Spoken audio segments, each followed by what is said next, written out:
Dari tadi kita hanya membicarakan tentang karbohidrat yang baik dan layak dikonsumsi. Bagaimana dengan karbohidrat yang tidak baik? Sebetulnya istilah tidak baik itu masih terlalu kejam memang. Tetapi salah-salah kita sendiri yang masih mengkonsumsinya setiap hari. Gula adalah salah satu karbohidrat yang mempunyai nilai glycemic index tinggi yang semestinya sudah bukan hanya sekedar dibatasi, bahkan kalau saya nilai tidak perlu digunakan. Kenapa demikian? Karena kita sudah menggunakannya dengan cara yang terlalu berlebihan. Bukan hanya sekedar untuk membuat teh, membuat kopi, tapi juga untuk berbagai macam makanan yang kita bikin setiap hari di dapur. Bahkan namanya saja sayur asem, tapi gulanya selalu harus ada 1 sendok makan. Kacau bukan? Jadi hindari sedapat mungkin pemakaian gula. Yang kedua adalah yang sering juga kita gunakan secara berlebihan adalah penggunaan tepung putih.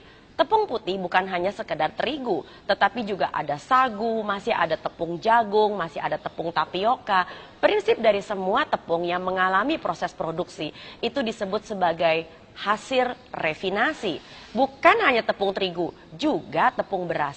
Mengapa demikian? Karena semua tepung ini dan produk gandum bukan dalam bentuk biji-bijian lagi, itu mempunyai nilai glycemic index yang masih tinggi dan sangat tinggi bahkan.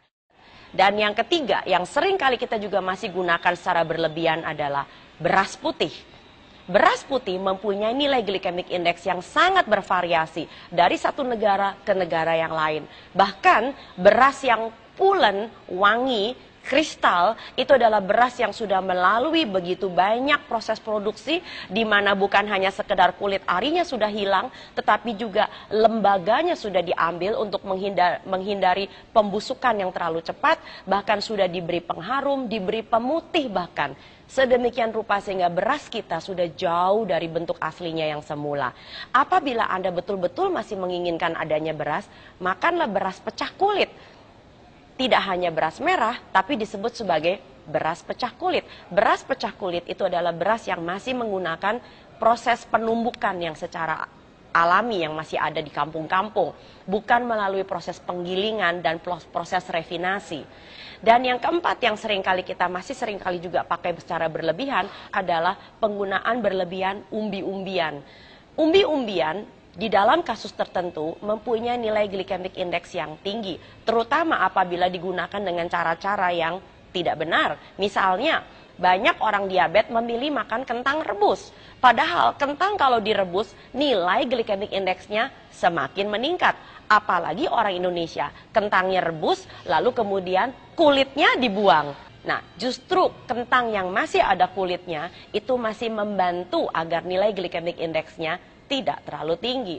Dari tadi kita juga bicara soal nilai glycemic index tinggi yang mengganggu kesehatan manusia. Memang ada apa sih dengan nilai glycemic index yang tinggi? Makanan-makanan yang begitu mudah dicerna menjadi gula akan mengakibatkan gula darah Anda dan saya meledak dalam waktu yang sangat singkat, bahkan seringkali kurang dari 2 jam. Yang terjadi adalah badan kita mengeluarkan yang disebut sebagai hormon insulin.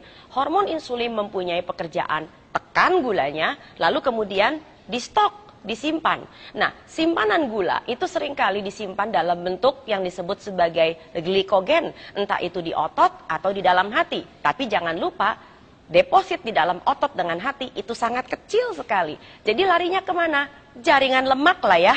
Nah, yang terjadi adalah kalau lemak Anda semakin lama semakin banyak. Jadi pekerjaan insulin adalah tekan gulanya, simpan jadi lemak. Tekan gulanya, simpan jadi lemak. Sudah tahu kan kenapa makan karbohidrat ujung-ujungnya juga jadi gemuk, walaupun non-fat. Nah, apa yang terjadi sekarang apabila insulin Anda sudah masuk ke dalam taraf yang mengerikan, terlalu tinggi? Yang pertama, risiko resistensi insulin akan terjadi, yaitu di mana insulin Anda sudah tidak mampu lagi untuk secara sensitif menekan kadar gula yang berlebih. Inilah awal kenapa seseorang mampu atau bisa menjadi penderita diabetes atau kencing manis tipe 2. Setiap kali terjadi peledakan insulin, maka diam-diam badan kita juga akan melakukan beberapa reaksi hormonal sesudahnya yang disebut dengan penyempitan pembuluh darah dengan segala macam akibatnya, termasuk rasa kesemutan, pertanda bahwa tidak efisiennya, tidak sufficientnya aliran darah sampai dengan ke ujung-ujung jari Anda. Lalu penyempitan pembuluh darah bisa juga terjadi bukan hanya di ujung jari, tapi di seluruh pembuluh darah besar Anda. Itu saatnya ketika hipertensi sudah mulai di depan mata.